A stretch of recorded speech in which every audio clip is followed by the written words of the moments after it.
Assalamualaikum warahmatullahi wabarakatuh. Masalah baru gitu. Jadi intinya itu ada penyelesaian masalah yang tidak harus seperti itu gitu, pakai drama, pakai apalah yang.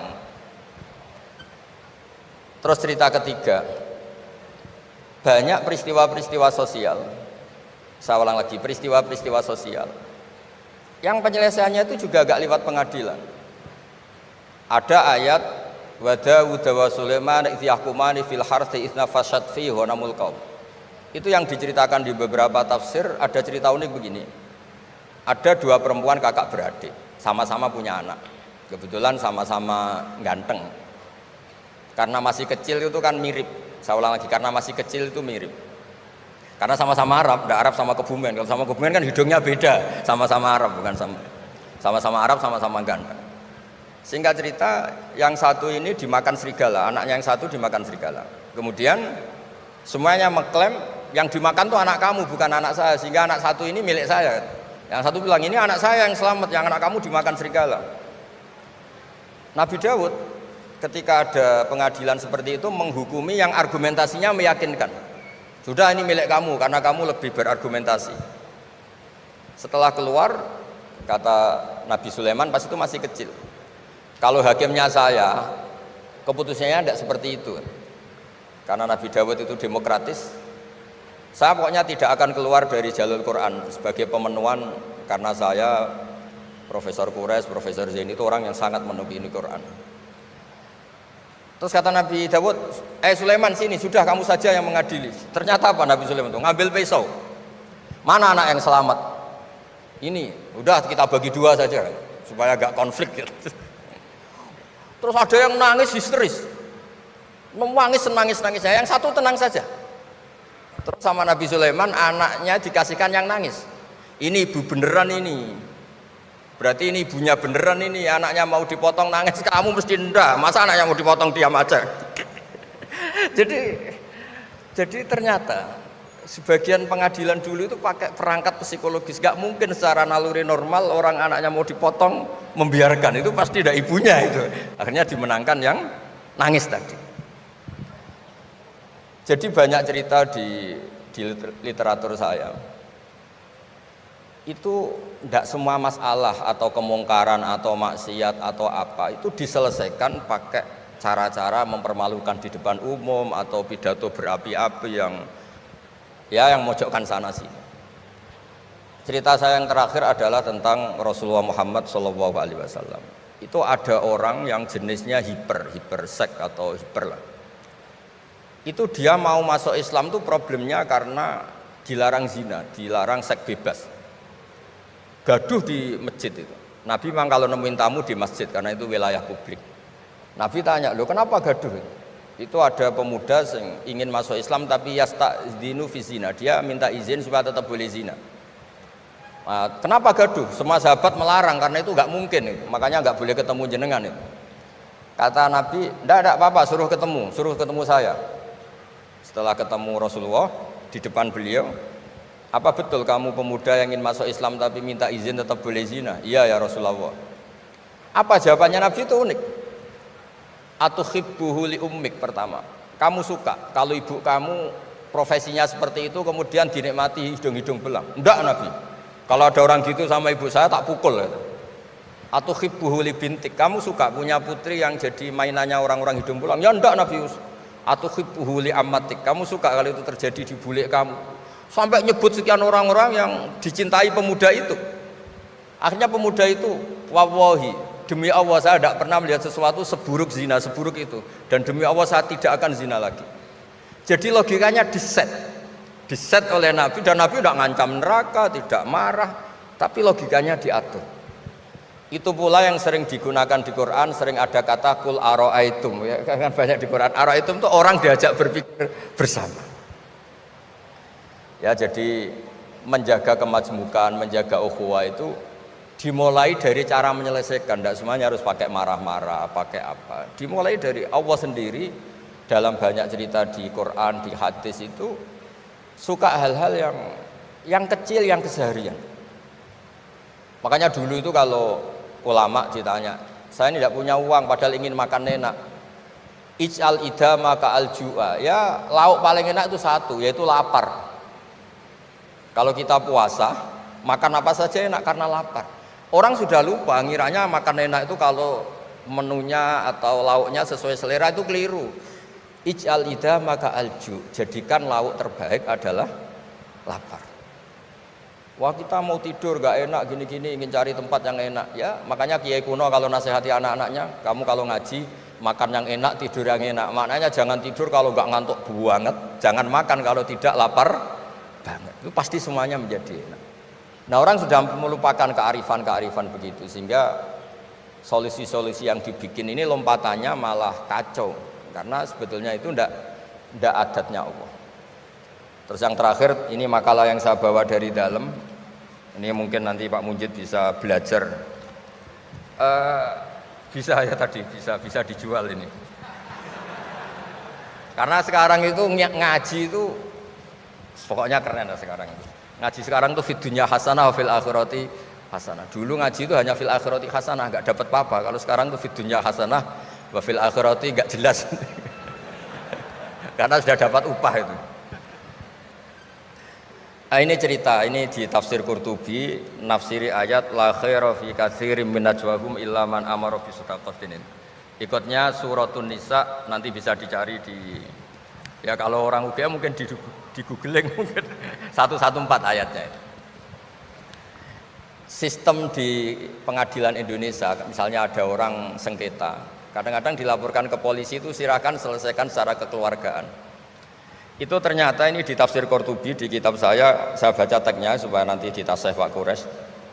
Wa kataba Umaru ila Abi Musa al-Asy'ari radhiyallahu anhu qol rudda al-khusuma hatta yastalihu fa inna faslal qada'i yurithu bainahum ad-daghain. Jadi kalau ada orang sengketa, silahkan kembalikan yang sengketa, kata Sayyidina Umar. Jangan-jangan mereka punya solusi kekeluargaan. Karena kalau diputuskan di pengadilan itu bisa yurisud daghain, bisa melahirkan dendam, hasud, dengki. Tapi kalau mereka diselesaikan dengan logika mereka sendiri, dengan kearifan mereka sendiri, maka itu lebih baik.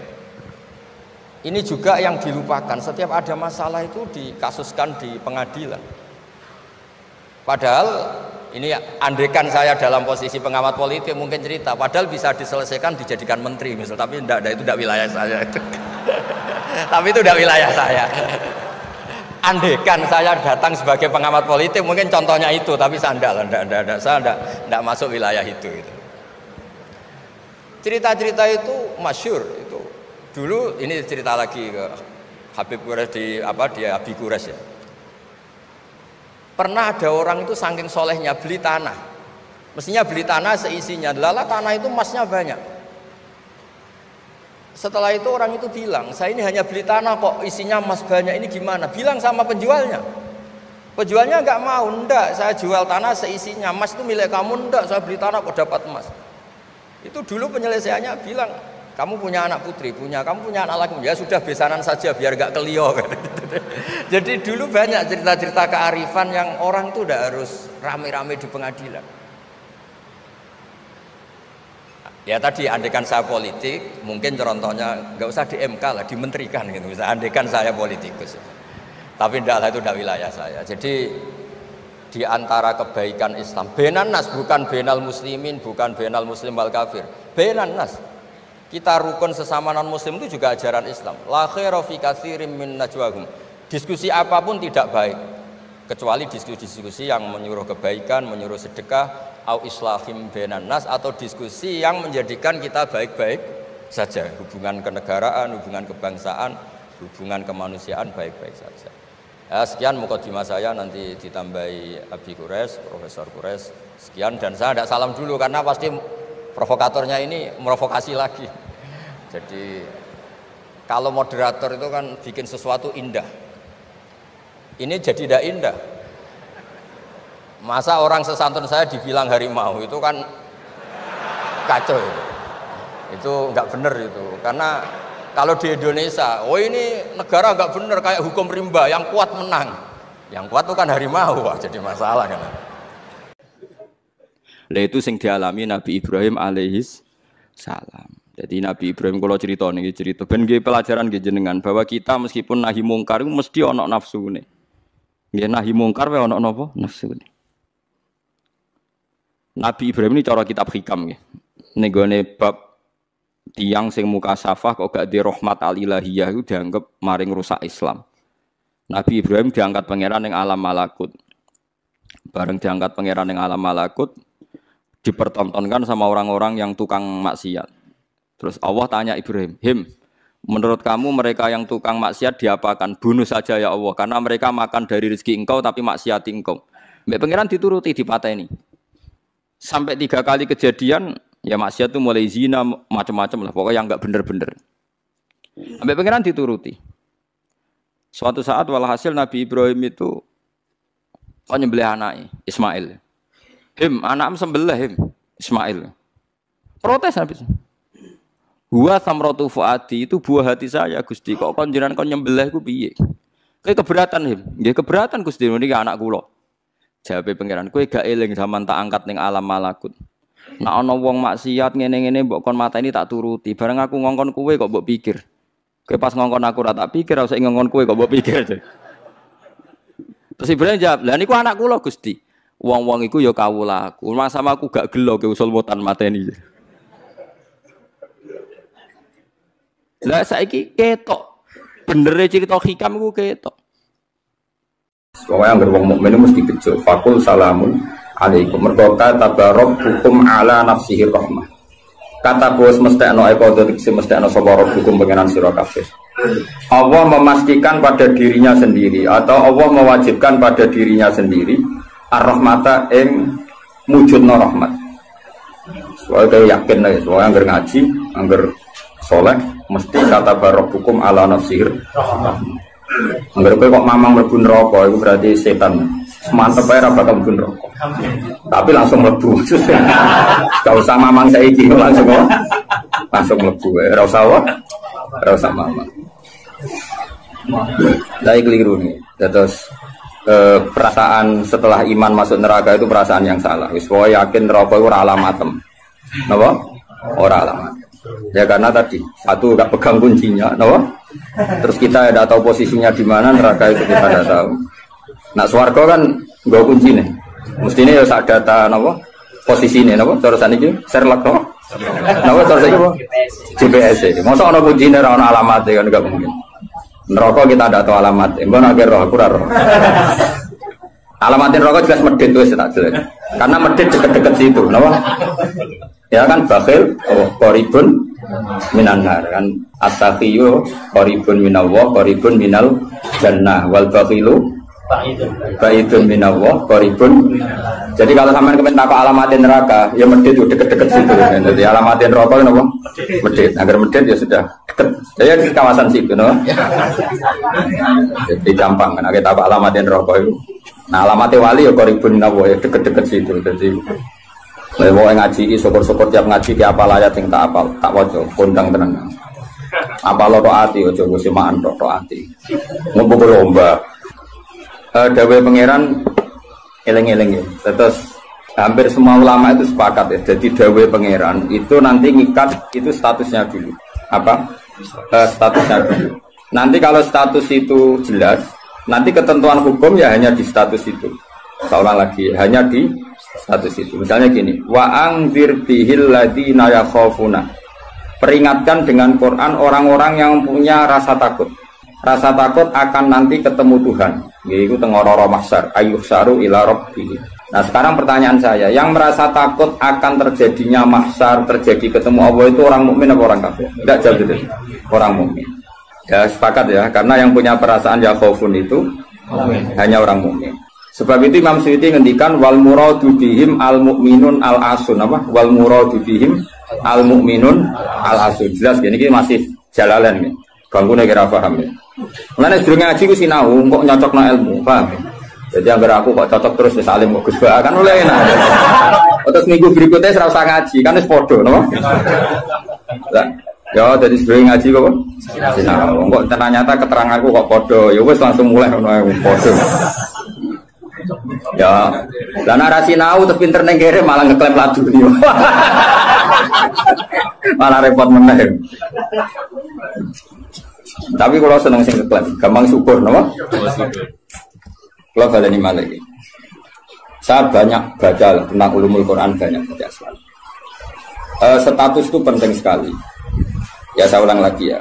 Peringatkan dengan Quran orang yang takut akan terjadinya mahsyar, yaitu posisi manusia yuhsyaru ila rabbihim, digiring menuju Tuhan. Kalau dikasih an ya yuhsyaru ila rabbihim. Orang-orang itu peringatkan bahwa nanti di mahsyar itu faktanya domir sa'an itu domir faktual. Nah faktanya adalah laisa lahum min dunihi wali wala syafi'. Nanti di akhirat itu, di mahsyar itu tidak ada lagi yang bisa menolong tanpa melibatkan Allah. Karena tentu Allah itu aktor utama, al-fa'ilul mukhtar. Semua tentu terserah Allah. Nah pertanyaannya begini, lalu maknanya apa? Tentu orang-orang kubu sebelah, terus anti syafaat. Ya kubu sebelah mana? Itu barangnya kubu sebelah. Makanya itu problemnya. Makanya gue debat sampai kubu sebelah tadi, gue sopoai sebelah. Itu repotnya di situ. Mazhab ahli sunnah yang mainstream kadang tidak didukung zahirul ayat, tapi mazhab kita didukung tahqiqul ayat. Memang makna detail itu beda dengan makna yang zahir. Ya misalnya gini, saya ulang lagi ya. Jadi status itu tentukan dulu. Ya, yang khaufun itu artinya mukmin apa musyrik? Mukmin, karena punya rasa apa? Takut. Artinya dia iman terjadinya kaas, terjadinya kebangkitan. Jadi mereka juga punya grogi ketemu Allah. Nah lumayan kan, punya rasa grogi itu lumayan, berarti mukmin. Tapi yang boleh grogi itu hanya al-mukminuna al-asun dari maksud. Yang punya grogi itu hanya orang mukmin yang maksiat. Kenapa demikian? Karena kita tahu ala inna awliya Allahi la khaufun alaihim wa lahum yahzanun. Kalau kita wali kan tidak ada rasa takut. Sanane kangen pangeran. Makanya wali-wali itu apa mati seneng, kangen pangeran kok mati. Beneran yang ketemu sing disenengi kan. Oke, wedi kan mergo ngerti alamatmu. Sing wedi mergo sadar alamatnya kemana, napa? Ngerti alamatmu. Nah, kalau wali itu kan pikirannya tadi la khaufun alaihim wa lahum yahzanun. Definisinya wali itu alladzina amanu wa kanu yattaqun istilahumul busyra fil hayatid dunya fil akhirah. Mereka punya kegembiraan baik zaman hidup maupun setelah akhirat. Malah ana wali kok pahpoh. Dunya wis rusak sumpek kabeh ora pati wali. Memang donya ngene iki sing gawe buyutem. Dunya koyo ngene iki sing gawe pangeran. Pemilu kacau sing gawe yo pangeran. Kowe melarat sing gawe pangeran, kabeh pangeran sing happy wae digawe kekasihmu. Wong nak seneng cawe wedok ayu, wis merengkot yo ayu, guyu yo ayu. Apa meneh iku pangeran. Pangeran iku gawe donya kacau ya tetep apik, gawe donya apik ya tetep apik. Wong pangeran ra ono salah. Sing duwe ape bapakno, napa? Masa mesti gawe donya kacau sapa? Makanya perdebatannya Mu'tazilah sama Ahlussunnah kan gitu. Mu'tazilah itu berkeinginan Allah itu hanya bisa melakukan suatu kebaikan. Karena keburukan biar diciptakan iblis. Terjadi Ahlussunnah. Nah, ngono pangeran kalah lah keleke ning dunya. Foto cangkem elek. Nah, walane cara Ahlussunnah sebagai khairihi wa syarihi. Makanya saya dukung kebodohan karena supaya iman mbek kodok. Anggapnya latihan iman mbek khairihi wa syarihi. Enggak apa-apa kalau demi iman mbek kodok-kodok sudah keburu. Ya sudah seperti itu. Saya ulang lagi. Nah orang yang punya rasa takut ketemu Allah itu tentu orang mukmin. Kenapa takut? Ya karena maksiatnya banyak. Nah sudah, berarti makanya Imam Suyuti memutuskan wal muradu bihim al mukminun al-asun. Maksudnya tawarai dari ahli tafsir, tawarai bendong. Kenapa beliau berani ngendikan wal muradu bihim al mukminun al-asun. Nah, itu ya satu kebenaran. Nah orang-orang seperti itu tuh kandani laisa lahum min dunihi wali wala syafi, bahwa mereka itu tidak akan lagi dapat syafaat kecuali dapat izin Allah. Nah tentu kubu sebelah akan mengartikan, makanya tidak ada wasilah, tidak ada syafaat bimuqtadu hadil ayat, dengan konsekuensi makna ayat ini. Ya teori itu mungkin benar, tapi juga mungkin salah. Mungkin salahnya adalah kalaupun nanti Rasulullah Muhammad mensyafaati atau para wali atau para ulama mensyafaati, memangnya bukan kehendak Allah, kan ya tetap kehendak. Cuma kan para wali itu panitia saja. Misalnya aku nyafaati Toha Gusti niki santri kula, masih melepuk ning podium di santri. Nah, terus Dibuktekno, malaikat ki nyekseni nggih kadang-kadang nggih ngaos. Tapi ngedole kata ngedole. Goleke kalian ngedole kata ngedole. Terus abilon niku jenenge cah pinter Gus. Wong golek badhe iku cah. Akhirnya ya wis ora apa-apa masuk. Nah, misalnya saya nyafati seperti itu kan memangnya kehendak siapa? Ya kehendak. Maka kata Imam Ghazali, masalahnya apa? Itu nggak ada hubungannya dengan syafaat dan tidak syafaat. Kalaupun nanti dari awal kan memang gitu, mangzalladzi yashfa'u indahu illa bi'idznih. Di dunia otoritas yang milik Allah, nanti di akhirat juga milik Allah. Jadi ini penegasan tauhid yang normal saja, tidak ada konsekuensi makna, tidak ada syafaat. Saya ulang lagi ya. Jadi ini kan ilmu tauhid yang normal saja. Di dunia kita bisa gini ya karena kehendak Allah, di akhirat juga sama karena Allah selalu al-fa'ilul mukhtar. Allah tidak dibatasi dunia maupun dibatasi akhirat. Maka kata Imam Ghazali, beliau berkali-kali ngendikan fa inna rabbad dunya wal akhirati wahid. Pangeran dunya mek akhirat ku sitok. Kowe ora iso pangeran bukai konstitusi. Misalnya pangeran apa nyafaati itu, Gusti ingat loh ini akhirat. Nampun mati niku ngamal pun terbatas. Jenengan harus ingat itu lho pangeran. Wah atur. Pangeran tetap ya falu maya sak ngawur ya. Yang kena aturan itu kue, misalnya ngene, kue wis mati kok, Gusti kula nyuwun ganjaran salat. Wis ora salat dijuk ganjaran. Enggak bisa. Tapi nak pangeran ngekei, kita tak kei ganjaran salat nganti kiamat. Senajan to saiki iki iso salat. Kenapa Gusti? Ya terserah aku pangeran. Pangeran mbok warai. Sehingga Allah itu tetap, makanya pendapat Ahlussunnah wal Jamaah itu pendapat paling normal karena memberi hak Tuhan bahkan ketika di akhirat. Nah Mu'tazilah ora. Pangeran kudu tunduk ke konstitusi, batas amal, batas akhir. Jadi kena limit. Jadi kaya kentekan pulsa. Jadi kena pangeran nyafaati wong nganggur-nganggur ngene iki. Gusti inget loh. Ini sudah akhirat. Batas akhir amal. Kan sudah mati. Pangeran ra iso mbok atur kudu ra iso. Sebagaimana dia Rahman zaman ning dunya ya Rahman ning akhirat. Sebagaimana dia kudroh di dunia juga kudroh di akhirat. Karena Tuhan tidak pernah dibatasi akhirat. Itu yang diyakini Ahlussunnah wal Jamaah. Makanya ya ayatnya umum saja. Wa kam mim malakin fis samawati la tuhni syafa'atihim shay'an illa mim ba'di ayyadana Allahu liman yasha'u wa yarda. Itu jelas. Kalau kamu menafikan syafaat berarti menafikan ayat itu jelas. Tidak ada syafaat lagi di akhirat kecuali bagi orang sing Allah kehendaki. Man itu manusia apa Allah? Orang kan? Berarti nanti selalu ada orang yang dikecualikan, yaitu orang sing yasa Allah punya otoritas memberi syafaat.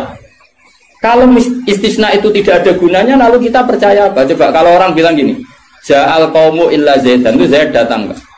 Datang kan? Atau enggak datang ya? Wah, terserah lah. Misalnya Maja'al qaumu illa Zaidun. Ya, atau Maja'al qaumu illa Zaidan itu sesuai terkib yang di Alfiyah itu. Ketika istisna diucapkan itu ya mustasna itu ada gunanya. Ya, misalnya saya bilang gini, Ja'al qaumu illa Zaidan, masyarakat sama datang kecuali Zaid. Ada gunanya enggak kata illa Zaidan? Ada. Yaitu memaklumatkan kalau Zaid tidak datang. Tidak ada syafaat kecuali miliknya Zaid. Berarti Zaid bisa nyafaat. Sekarang Allah jelas-jelas ngendikan tidak ada syafaat kecuali illa min ba'di ayyadana liman yasha. Berarti izin Allah itu ada dan izin ini akan diberikan sama orang-orang yang digandaki Allah. Ya misalnya kayak Rasulullah, kayak para wali. Lalu kalau syafaat kamu nafikan secara kuliah, secara ekstrim, berarti istisna itu gak ada gunanya. Lucu nggak Allah ngendikan, kemudian tidak ada gunanya. Misalnya santriku kabeh iki ahli sunnah kecuali isi sitok misalnya. Ya kan ada betul. Ada betul meskipun suratan apa? Suratan itu raine tok misalnya. Kabeh santriku nggawa syiar Islam kecuali sitok niate mergawe kan mesti ada. Nah, itu kan. Mbok yo wong iku mikir gitu loh. Allah kan ngendikan mangdalladzi yashfa'u indahu illa bin. Siapa yang bisa memberi syafaat kecuali dapat izin Allah. Kemudian mustasna ini dihilangkan. Orang anu syafaat belas. Berarti kalimat ini menjadi salah kan? Iya. Padahal kalimat dari Quran ya, tidak ada syafaat kecuali mendapat izin. Berarti natijanya ya ada syafaat yang berlisensi, berizin. Ini tidak maunya mereka kubu sebelah bodiwa sebelah. Paham ya? Mau terus syafaat gak ada, itu ayatin di ora ono ayat ngono. Ono ayat sing ngono, syafaat gak ada. Enggak ada, ayat itu ono istisna, tidak ada syafaat kecuali mendapat izin. Artinya apa? Ada syafaat kalau mendapat izin. Natijanya adalah isbatus syafaat, bahwa syafaat itu ada. Lah siapa itu? Ya mayyasa'u wa yarda, orang yang digedaki Allah dan diridani. Ya tentu saja sing ra diridani Allah kan ning neraka nyafati sapa kejet-kejet dhewe. Makanya ya kubu sebelah itu ya seperti itu. Dia mikirnya alaisa lahu min dunihi wa suwae gak ono syafaat. Qala ta'ala alhamdulillah do hafal Quran. Lah sing bantah ya ora hafal Quran padha ae bantah-bantah. Ya seneng reporter ya mergo seru. Sing bingung sing alim Gus delok. Ngene cara bapak zaman Sugeng. Ah delok omongane ngomong tambah goblok. Mergo tambah gak jurus. Tambah apa? Gak jurus, padha hafale kok bantah-bantah. Ayo deglek. Lo sering ngambil tidak bantah-bantah tiang, tak tantang.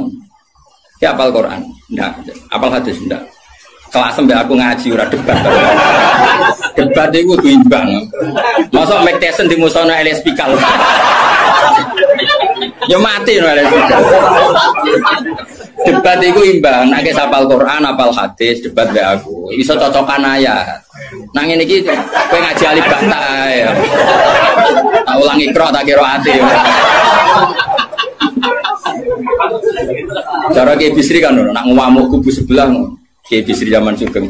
Kalau yang menangi rok murid-muridnya. Mem fathama tak fathata mem domamu. Matamu. Kau mangkel. Ora tahu ngaji kok ngomong-ngomong Islam. Niku sajane wae ngaji apa mem fathama. Nggih kok. Sing biasa cangkem elek iso nggih. Beda, bebas sama. Tahu, tata terus.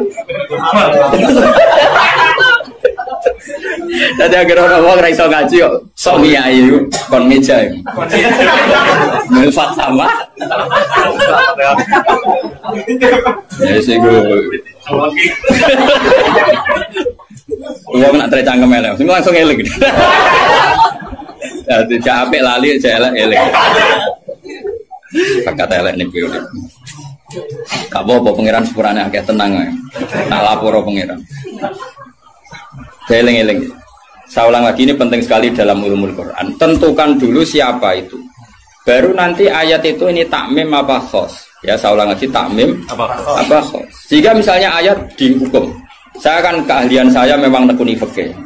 Misalnya ayat dihukum, harus hukum misalnya gini. Wal mutallaqatu yatarabbasna bi anfusihinna salasataku, bahwa perempuan yang ditalak suaminya maka idahnya 3 kali masa suci. Ya kita harus memastikan bahwa ini mutallaqat benar-benar dalam kasus diceraikan. Ya sudah yang diceraikan itu kalau dia mindawatil haid, masih menstruasi, idahnya 3 kali masa suci. Ini ngikuti madzhab Syafi'i.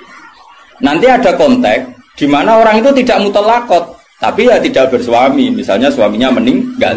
Ya ayatnya jangan ayat itu. Walladzina yatawaffawna minkum wa yadharuna azwaja yatarabbasna bi anfusina arba'ata asyhur. Bahwa yang jenis perempuan ditinggal mati suaminya, idahnya 4 bulan 10 hari. Sudah kita sepakat. Jangan terus bilang gini, idah itu pokoknya 3 kali masa suci. Ya idahnya siapa? Apa? Idahnya. Nah, nanti tahu-tahu mesti ada problem secara fikih. Problemnya begini. Kira tahu mikir mari terang. Oh ya Allah, sabar. Amit tenang. Sabar.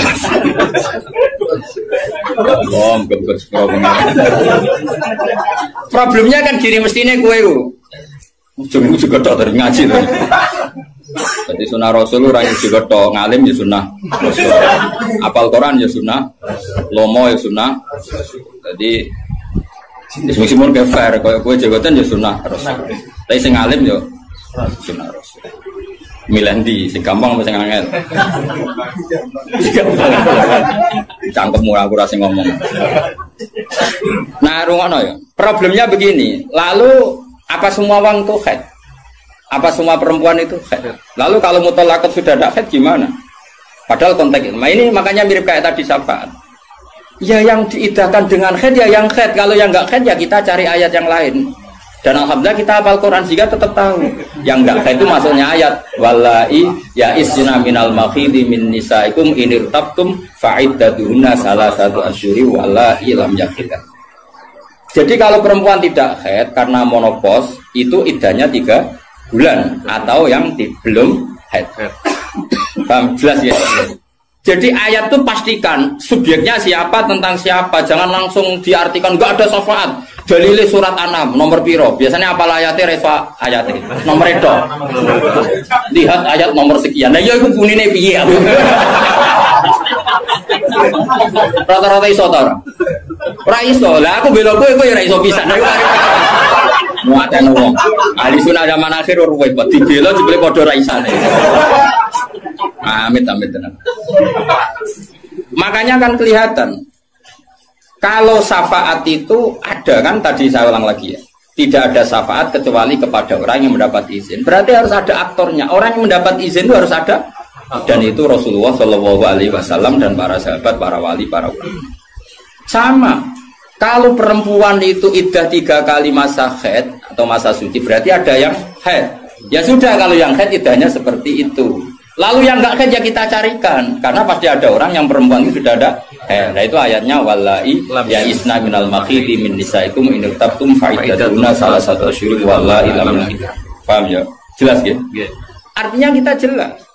Ojo kok pepe apa ayat itu terus pokoknya namanya iddah 3 kali masa suci.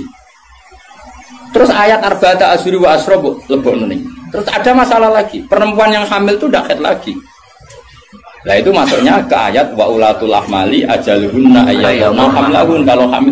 Jadi ada sekian ayat tentang syafaat ada sekian ayat. Nah kebetulan kubu sebelah dan juga Anda podo-podo rapal lagi repotnya. Mulane bela ahli sunnah ini ya rugi zaman akhir. Jadi bilang ora ro. Ngapa lo sekarang loba menangan mata ngomong lah sing ora paham ya Eropa ya kalah. Malah kalah membidu Gus ora loba. Yo kalah kono lumayan untuk umroh. Aku mulane kudu mlebu swarga rugi yakin akan mlebu swarga. Wis lomba ra menang ya ora apa. Ning donya ora pati dimulyakno wong tekan mati kok mlebu neraka iku apa-apaan. Aku las direncana ra gelem. Ora pantes ngapal Quran ben neraka ora pantes. Karena malaikat Malik gak ngurmati Quran tuh. Saya kira nak dites ya tuh. Balik keren nih. Apa lo ayat ini? Bediseng ayat ini wocor, wah pusing. Mau apa wali biru kau mahrum bidaru jauh ilaihim itu. Saya ulang lagi ya. Jadi kalau kamu ingin alim tafsir itu tadi ya. Aktor itu pastikan siapa. Yang headnya salah satu Quran itu siapa mutolak. Mutolakot yang idahnya salah satu kurus siapa ya? Yang masih head. Kalau yang masih head gini, yang sudah agak head lagi, ya sama. Yang dapat syafaat itu siapa? Al mukminun al asun, orang mukmin yang basyar. Karena kalau orang kafir sudah jelas mansus mukhalladina finnar, apa dia abadikan di neraka. Terus orang mukmin yang wali gak perlu syafaat karena memang sudah di surga kan, gak perlu syafaati. Mana ada seorang ulama itu ngendikan ngene, "Ustaz anak soleh sing tenanan, jawab gak ngel-ngelo Kanjeng Nabi." Ini